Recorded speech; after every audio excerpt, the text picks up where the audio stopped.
আপনারা অবগত যে আমাদের এই বৈষম্য বিরোধী ছাত্র আন্দোলনের সময় যে দুইবার ইনসিডেন্ট ঘটেছে, আমাদের চিকিৎসকরা তাদের নিজের জীবন বাজি রেখে কি পরিমাণে সার্ভিস দিয়েছে সারা বাংলাদেশে।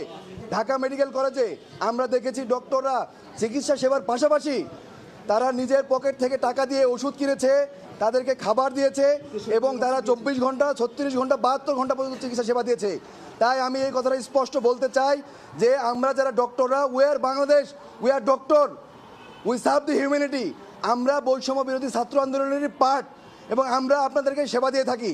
তবে আমরা জানি গতকালকে কিছু ঘটনা ঘটেছে। প্রথম ঘটনা, আমাদের নিউরোসার্জারি বিভাগের একজন রেসিডেন্ট সে রুগীকে অপারেশন করার জন্য অপারেশন থিয়েটারে যায় এবং সেখান থেকে রুগীর লোক তাকে বের করে তার উপরে ধস্তাধস্তি করে, তাকে মারে এবং তাকে সেভ করার জন্য আমাদের আরেক ডক্টর ওখানে যান এবং যাওয়ার পরে তাকে আক্রমণ করে অতর্কিতভাবে এবং তার কলার ধরে 201 নম্বর অপারেশন থিয়েটারের সামনে থেকে ডিরেক্টর স্যারের রুমের সামনে নিয়ে আসে 200 থেকে 300 মিটার মারতে মারতে, এবং এখানে নিয়ে এসেও তারা ক্ষান্ত হয় নাই। ডিরেক্টর স্যারের রুমের সামনে যে পিএ আছে সেই চেয়ারে তিনি বসেছিলেন এবং এই পিএর চেয়ারেও তার উপরে আক্রমণ করা হয়। আমরা দফায় দফায় বৈঠক করেছিলাম এবং বৈঠক শেষে আমাদের দুইটা সিদ্ধান্ত হয়েছে। 1 নম্বর সিদ্ধান্ত, অনতিবিলম্বে 24 ঘন্টার মধ্যে যারা আক্রমণ করেছে আমাদের চিকিৎসকদের উপরে তাদেরকে গ্রেপ্তার করতে হবে।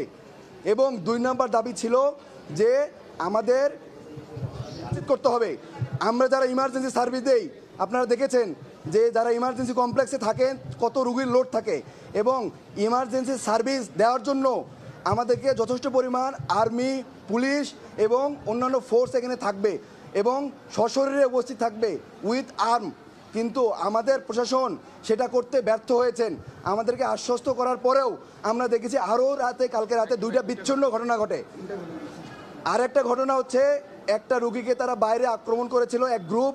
ওই গ্রুপ সেবা নেওয়ার জন্য ঢাকা মেডিকেল কলেজে এসেছিল ইমার্জেন্সি রুমে, এবং তার যে অপোনেন্ট গ্রুপ ছিল সে ঢাকা মেডিকেল কলেজে ইমার্জেন্সি কমপ্লেক্সের ভিতরে ঢুকে চাপাতি দিয়ে কূপে তার হত্যা নিশ্চিত করে এখান থেকে চলে গিয়েছে। তাহলে আমরা দেখতে চাই যে এখানে রুগীও সেফ না।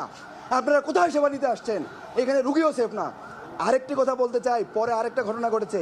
আরেকটা ওসেকে, আমরা জানেন যে ইমার্জেন্সি রুমে ওসেকে একটা ক্রিটিক্যাল রুগী এসেছিল ক্রনিক কিডনি ডিজিজের, সেই রুগী মারা যায়।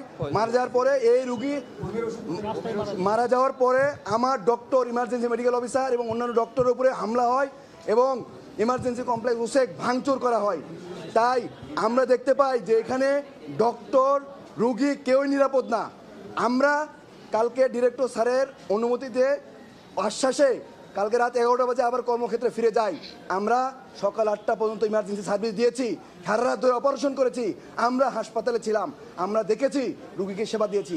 স্যারের কথা আশ্বস্ত হয়ে যেহেতু আমরা কাজ করেছি, কিন্তু আমরা কোনো সিকিউরিটি ফোর্স এখানে ভিতরে দেখি নাই।